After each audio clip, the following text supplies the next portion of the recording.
छत्तीसगढ़ कोषालय संहिता, Chhattisgarh treasury code. This video is edit and presented by Rajkamal Rajput, assistant grade 2। Disclaimer, यह educational video केवल छत्तीसगढ़ मध्य प्रदेश के लिपिक वर्गीय शासकीय लेखा प्रशिक्षण के परीक्षा हेतु तैयार किया गया है। इस वीडियो के मटेरियल शासकीय कार्यालयों में प्रचलित मान्य पुस्तकों, लेखा प्रशिक्षण शाला में प्राप्त नोट्स से संकलित है। इस वीडियो को संपादित करने में मेरे द्वारा काफी सतर्कता एवं सावधानी बरती गई है, किंतु यदि किसी प्रकार की कोई त्रुटि शंका उत्पन्न होती है तो अभ्यर्थी स्वयं या प्रकाशित R.T. पांथरे, P. सोनी जैसे मान्य पुस्तकों का अवलोकन करें। इस चैनल का मुख्य उद्देश्य शासकीय कार्यालयों के कार्यों में शासन के प्रचलित नियमों से अवगत कराना एवं मध्य प्रदेश छत्तीसगढ़ कोष एवं लेखा प्रशासन के अंतर्गत प्रत्येक 4 माह के अंतराल में होने वाले लिपिक वर्गीय शासकीय लेखा प्रशिक्षण के परीक्षा में प्रथम श्रेणी से उत्तीर्ण करने के पश्चात एक इंक्रीमेंट का लाभ ले सकें। धन्यवाद। छत्तीसगढ़ कोषालय संहिता, छत्तीसगढ़ ट्रेजरी कोड, जिसे शॉर्ट में CGTC पढ़ेंगे। अब इसमें देखते हैं विधियों का अनुकूलन आदेश 2002। ये जो अधिसूचना दिया गया है, इसके अनुसार 1 नवंबर 2000 से इन नियमों में जहां कहीं भी मध्य प्रदेश आया है उसके स्थान पर शब्द छत्तीसगढ़ पढ़ा जावे, ऐसा बताया गया है। अब देखते हैं, यह छत्तीसगढ़ कोषालय नियम कहलाएंगे जो 1 सितंबर 1955 से प्रभावशील है। अब देखिए, छत्तीसगढ़ पहले मध्य प्रदेश का ही अंग था और 1 नवंबर 2000 के बाद जो है छत्तीसगढ़ क्या बना, अलग राज्य बना।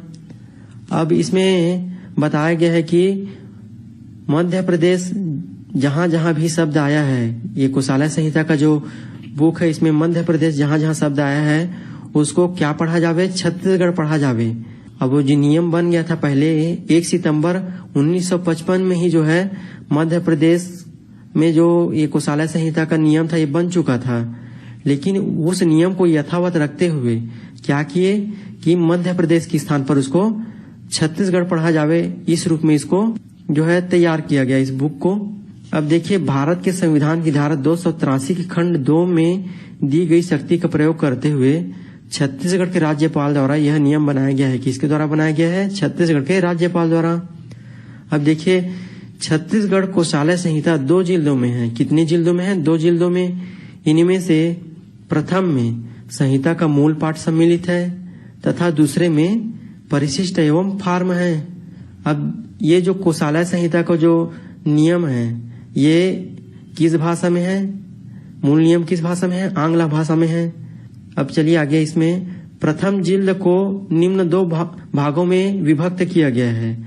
ये 2 भाग में क्या है देखते हैं। पहले भाग में नियम है, नियम जो है 1 से लेकर 39 तक है। और भाग 2 में क्या है? सहायक नियम है जो 1 से लेकर 830 तक विस्तृत है। अब जो दूसरा जिल्द है उसको निम्न 2 शीर्षों में विभक्त किया गया है। वे 2 शीर्ष कौन से हैं? पहले शीर्ष में फार्म है और दूसरे में परिशिष्ट है। इसको हम आगे चल करके विस्तृत रूप से समझेंगे। कोष एवं लेखा प्रशासन का इतिहास।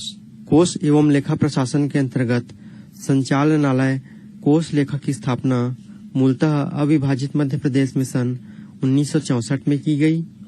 उद्देश्य कोषालयीन प्रशासन व विभिन्न शासकीय विभागों का आंतरिक लेखा परीक्षण करना। कार्य इसका क्या है देखते हैं। पेंशन, वेतन निर्धारण, कोष निरीक्षण, अधीनस्थ लेखा सेवा आदि। मध्य प्रदेश के पुनर्गठन के फलस्वरूप दिनांक 1/11/2000 से छत्तीसगढ़ राज्य के अस्तित्व में आने के कारण इस राज्य में संचालनालय कोष लेखा एवं पेंशन की स्थापना 1/11/2000 से की गई है। प्रशासकीय विभाग इसका वित्त विभाग है। विभागाध्यक्ष इसका संचालनालय कोष लेखा एवं पेंशन है। संचालनालय कोष लेखा एवं पेंशन छत्तीसगढ़ अटल नगर रायपुर में स्थित है, जो इसका मंत्रालय एवं विभागाध्यक्ष है। संभागीय संयुक्त संचालक कोष लेखा एवं पेंशन 5 जिलों में स्थापित है। वित्त नियंत्रक कोष लेखा एवं पेंशन छत्तीसगढ़ नवा रायपुर द्वारा जारी हस्त पुस्तिका दिनांक 28/9/2021 के जानकारी के अनुसार छत्तीसगढ़ में 29 जिला कोषालय, जिसमें रायपुर में 2 जिला कोषालय है और 39 उप कोषालय है। अब देखते हैं इसमें वर्तमान जो है जानकारी के अनुसार वित्त विभाग जो प्रशासकीय विभाग है उसके नीचे संचालनालय आता है और फिर उसके नीचे संभागीय संयुक्त संचालक जो 5 संभागों में है। इन 5 संभागों में 4 स्थानों पर जो है प्रशिक्षण शाला चलती है। फिर संभागीय संयुक्त संचालक के नीचे जिला कोषालय आता है जो वर्तमान में 34 है। उसी प्रकार 39 उप कोषालय है। 5 नवीन कोषालय का गठन। वित्त विभाग के अधिसूचना दिनांक 14 दिसंबर 2022 में प्रकाशित राजपत्रक के अनुसार 1/1/2023 से 5 नवीन जिला कोषालय प्रारंभ किया गया है, जिसमें पहले नंबर पर मोहला, दूसरे में खैरागढ़, तीसरे में सारंगगढ़, चौथे में मनेंद्रगढ़ और 5वें में शक्ति। अब देखते हैं पूर्व से जो उप कोषालय था मानपुर और अंबागढ़ चौकी, इन दोनों उप कोषालयों को मिलाकर या तहसीलों को मिलाकर मोहला जिला का गठन किया गया, शॉर्ट में MMA। दूसरे में खैरागढ़ में 2 उप कोषालय छुई खदान और गंडई, शॉर्ट में KCG। इन दोनों उप कोषालय या तहसील को मिलाकर के खैरागढ़ जिला का गठन किया गया। तीसरे में आता है सारंगगढ़, इसमें बिलाईगढ़ जो उप कोषालय था उसको मिलाकर सारंगगढ़ जिला बनाया गया, शॉर्ट में SB। चौथे में मनेंद्रगढ़, इसमें 2 उप कोषालय जो पहले से था चिरमिरी और भरतपुर, इन दोनों जो उप कोषालय था उसको जो है मिलाकर मनेंद्रगढ़ जिला का गठन किया गया, शॉर्ट में MCB। और 5वें नंबर पर आता है शक्ति। 5 संभागीय कार्यालय। वर्तमान में छत्तीसगढ़ में 5 संभागीय कार्यालय स्थापित है, जिसमें से 4 स्थानों पर लेखा प्रशिक्षण शालाएं आयोजित की जाती है। रायपुर में लेखा प्रशिक्षण शाला है और बिलासपुर में, और तीसरे में है जगदलपुर में दिनांक 1/7/2022 से स्थापित है। उसी प्रकार अंबिकापुर में लेखा प्रशिक्षण शाला दिनांक 1/7/2023 से प्रारंभ किया गया है, जो जगदलपुर के लेखा प्रशिक्षण शाला से 1 साल बाद जो है शुरुआत की गई थी। छत्तीसगढ़ शासन के वित्त विभाग के पत्र क्रमांक ये जो दिया गया है इसको आप नेट में सर्च कर सकते हैं। अब देखिए इसमें परीक्षा नियमावली 1996 के अनुसार शासकीय लेखा प्रशिक्षण परीक्षा प्रतिवर्ष फरवरी, जून, अक्टूबर में लिए जाने का प्रावधान है। प्रत्येक 4 माह के अंतराल में लेखा प्रशिक्षण शाला आयोजित की जाती है। इसमें पहला जो देखते हैं जुलाई से अक्टूबर, उसके बाद नवंबर से फरवरी, फिर मार्च से जून। अब इसमें देखिए विभिन्न शासकीय अर्ध शासकीय विभागों के लिपिक वर्ग कर्मचारियों के लेखा संबंधित मामलों में प्रशिक्षित करने के उद्देश्य से वर्तमान 2023 की स्थिति में 4 स्थानों पर शासकीय लेखा प्रशिक्षण शाला कार्यरत है। छत्तीसगढ़ कोषालय संहिता। महत्वपूर्ण तथ्य। समेकित या संचित निधि एक ही शब्द है। शासन को प्राप्त राशि इसी खाते में जमा होती है। कोष धन आलय बराबर कोषालय, अर्थात शासकीय धन रखने का एक स्थान है। वर्तमान में सभी शासकीय कर्मचारियों का ऑनलाइन सॉफ्टवेयर ई-कोष के माध्यम से वेतन तैयार कर BTR बिल ट्रांजिट रजिस्टर में प्रविष्ट कर कोषालय के माध्यम से वेतन आहरण होता है। कोषालय से संबंधित नियम प्रक्रिया की जानकारी हमें कोषालय संहिता के माध्यम से प्राप्त होती है। वर्तमान में छत्तीसगढ़ में सभी कोषालय बैंक आधारित कोषालय है। छत्तीसगढ़ कोषालय संहिता, इसको सुविधा की दृष्टि से 2 जिल्दों में बांटा गया है। प्रथम जिल्द में 2 भाग हैं। पहले भाग में नियम रूल है, जिसे 1 से लेकर 39 तक नियमों में बांटा गया है। भाग 2 में सहायक नियम सब रूल है, जिसे 1 से लेकर 830 तक सहायक नियम सब रूल में बांटा गया है। द्वितीय जिल्द में परिशिष्ट, अपेंडिक्स एवं प्रपत्र फॉर्म है। परिशिष्ट में 1 से लेकर 25 तक बांटा गया है। कोषालय संहिता भाग 1, इसमें नियम दिया गया है। भाग 1 जिल्द 1 के अंतर्गत आता है। अब भाग 1 को 12 अनुभागों में बांटा गया है। अब इसको 3 कॉलम के माध्यम से हम समझेंगे। पहले कॉलम में अनुभाग है, दूसरे कॉलम में विषय वस्तु जो दिया गया है वो है, और तीसरे कॉलम में नियम दिया गया है। अब इसको हम सारांश में पढ़ेंगे। अनुभाग 1 में संक्षिप्त नाम एवं प्रभावशीलता है, जो नियम 1 में आता है। अनुभाग 2 जिसमें परिभाषाएं दी गई है वह नियम 2 में आता है। अनुभाग 3 राज्य की संचित निधि एवं लोक लेखा में राशियों की स्थिति, ये नियम 3 में है। अनुभाग 4 कोषालय पर नियंत्रण की सामान्य व्यवस्था, यह नियम 4 से 6 तक दिया गया है। अनुभाग 5, राज्य की संचित निधि एवं लोक लेखा में धन जमा करना, यह नियम 7 से 10 में पढ़ेंगे। अनुभाग 6, राज्य की संचित निधि एवं लोक लेखा में जमा राशि की अभिरक्षा, यह नियम 11 में पढ़ेंगे। अनुभाग 7, राज्य की संचित निधि एवं लोक लेखा में धन निकालना, यह नियम 12 से 29 में पढ़ेंगे। भाग 8, राज्य की संचित निधि एवं लोक लेखा में जमा धन का अंतरण, यह नियम 30 में पढ़ेंगे। अनुभाग 9, आहरित धन राशियों के लिए उत्तरदायित्व, यह नियम 31 से लेकर 32 तक पढ़ेंगे। अनुभाग 10, अंतर शासन संव्यवहार ट्रांजैक्शन, यह नियम 33 से 35 तक पढ़ेंगे। अनुभाग 11, संयुक्त राज्य में राज्य की प्राप्तियां एवं भुगतान, यह नियम 36 में पढ़ेंगे। अनुभाग 12, अनुपूरक सप्लीमेंटल, यह नियम 37 से 39 तक पढ़ेंगे। कोषालय संहिता भाग 2, इसमें सहायक नियम सब रूल दिया गया है जो जिल्द 1 के अंतर्गत ही आता है। जैसा कि हमने भाग 1 में सुविधा की दृष्टि से 3 कॉलमों में बांटकर पढ़े थे, इसमें 4 कॉलम है। पहले कॉलम में अध्याय है, दूसरे कॉलम में अनुभाग है, तीसरे कॉलम में विषय वस्तु है, चौथे कॉलम में उसके सहायक नियम है। अब आइए इसको सारांश में समझते हैं। अध्याय 1, इसके अंदर अनुभाग है। अनुभाग को इसमें 4 भागों में बांटा है।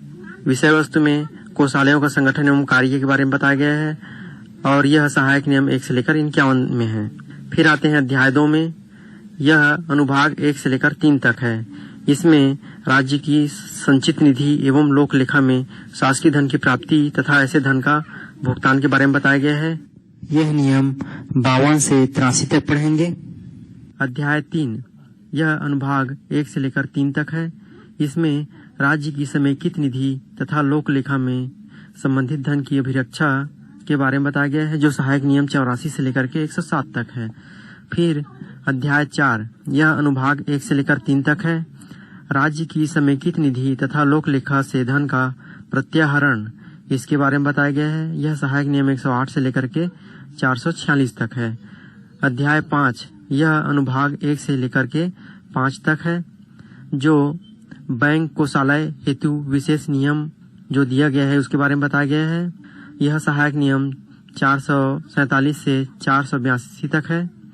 फिर आते हैं अध्याय 6, इसमें अनुभाग 1 से लेकर 2 तक है जिसमें विभाग विशेष को लागू विशेष नियम के बारे में बताया गया है जो सहायक नियम 483 से 514 तक है। अध्याय 7, यह अनुभाग 1 से लेकर 3 तक है। इसमें लोक ऋण के बारे में बताया गया है जो सहायक नियम 515 से 532 तक है। अध्याय 8, अनुभाग, यह 1 से लेकर 10 तक है। इसमें निक्षेप डिपॉजिट के बारे में बताया गया है जो सहायक नियम 533 से 615 तक है। अध्याय 9, अनुभाग 1 से लेकर 4 तक है जिसमें ऋण एवं पेशगियां लोन्स एंड एडवांस के बारे में बताया गया है। यह सहायक नियम 616 से लेकर के 631 तक बताया गया है। अध्याय 10, अनुभाग, इसमें अनुभाग 1 से लेकर 3 तक है जिसमें संचित निधि तथा लोक लेखा में जमा धन राशियों का अंतरण ट्रांसफर के बारे में बताया गया है जो सहायक नियम 632 से 689 तक है। अध्याय 11, इसे अनुभाग 1 से लेकर 6 तक बांटा गया है जिसमें शासन के माध्यम से अन्य संप्रेषण के बारे में बताया गया है जो सहायक नियम 690 से 736 तक है। अध्याय 12, अनुभाग 1 से 6 तक है जिसमें कार्यपालिक अनुदेश के बारे में बताया गया है। यह सहायक नियम 737 से 830 तक है। कोषालय संहिता जिल्द 2, इस जिल्द में परिशिष्ट 1 से लेकर 25 तक वर्णित है जिसमें कोषालय तथा उप कोषालय की सूची, कोषालय के निरीक्षण ज्ञापन, महालेखाकार के द्वारा बनाए गए नियम, शासकीय लेखे का प्रेषण, ई भुगतान प्रक्रिया तथा पेमेंट आदि के बारे में जानकारी दिया गया है। कोषालय संहिता भाग 1, नियम रूल, अनुभाग 1, इसमें संक्षिप्त नाम एवं प्रभावशीलता के बारे में बताया गया है जो नियम 1 में है। संक्षिप्त नाम छत्तीसगढ़ कोषालय नियम है। प्रभावशीलता 1 सितंबर 1955। अनुभाग 2, परिभाषाएं दी गई है इसमें जो नियम 2 में है। इसके अंतर्गत महालेखाकार अकाउंट जनरल की परिभाषा देखते हैं। यह लेखा ऑडिट कार्यालय का प्रधान होता है। राज्य के लेखाओं का संधारण एवं परीक्षण करता है। नियंत्रक एवं महालेखा परीक्षक के अधीनस्थ है। फिर देखते हैं बैंक। भारतीय रिजर्व बैंक की रुपया जमा करने वाला शाखा कार्यालय है, जिन्हें भारतीय रिजर्व बैंक द्वारा SBI अथवा अन्य सहायक बैंक के रूप में शासकीय लेन देन हेतु नियुक्त अधिकृत किया है। ये बैंक भारतीय रिजर्व बैंक 1934 का 2 के प्रावधानों के तहत एजेंट का कार्य करती है तथा जिसे सहायक बैंक अधिनियम 1959 का 38 में परिभाषित किया गया है।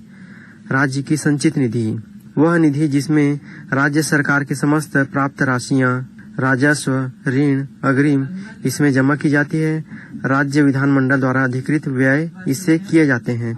राज्य की लोक लेखा संचित निधि से भिन्न राशियां जैसे भविष्य निधि, डूबंत निधि, सुरक्षा निधि, अमानतें इत्यादि तथा जिसमें विनिहित निधियों को भुगतान किया जाता है।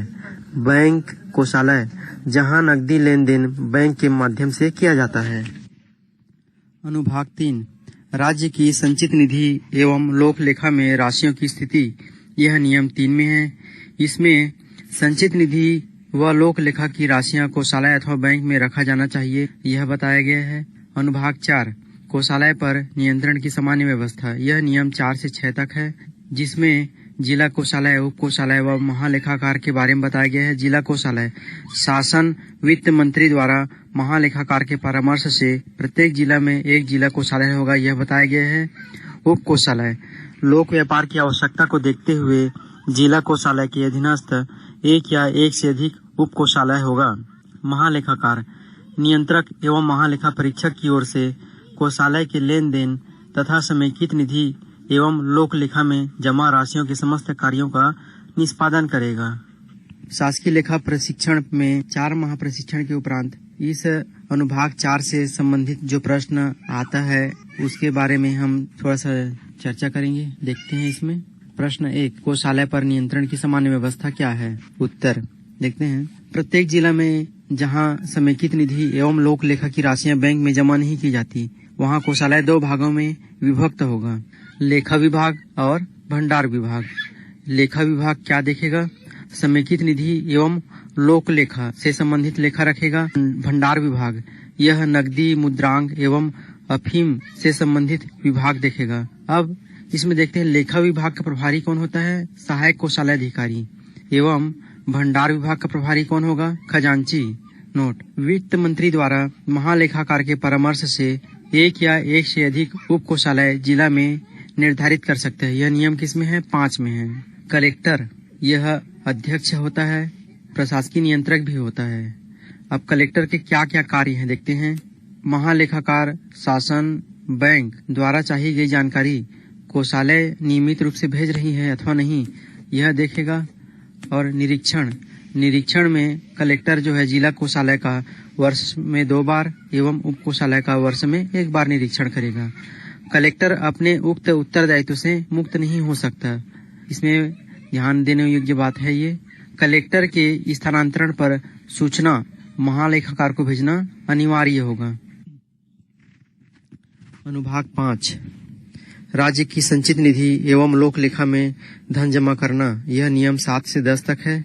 परीक्षा में जो प्रश्न आता है इस अनुभाग के अंतर्गत वह हम देखेंगे।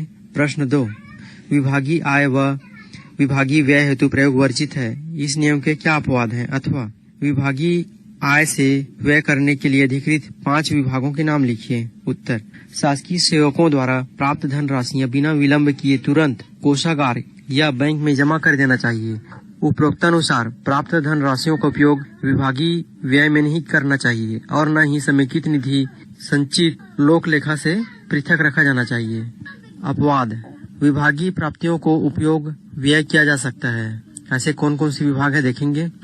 पहला है न्यायालय में सिविल, राजस्व, आपराधिक प्रकरणों में समन्स की तामीली हेतु प्राप्त राशियों को गवाहों की खुराक पर व्यय कर सकते हैं।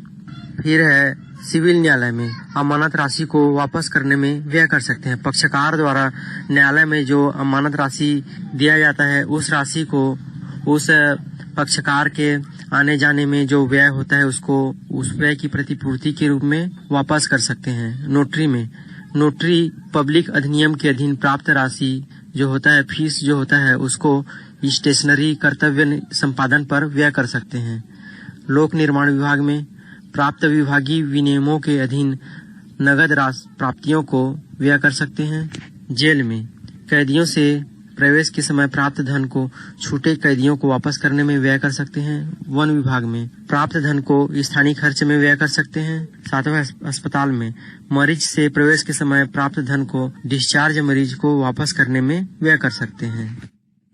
अनुभाग 6, राज्य की संचित निधि तथा लोक लेखा से संबंधित जमा धनराशि की अभिरक्षा, यह नियम 11 में है।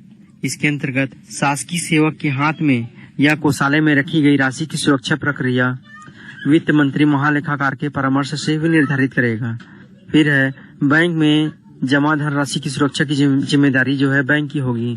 अनुभाग 7, राज्य की संचित निधि तथा लोक लेखा से धन निकालना, यह नियम 12 से 29 में है।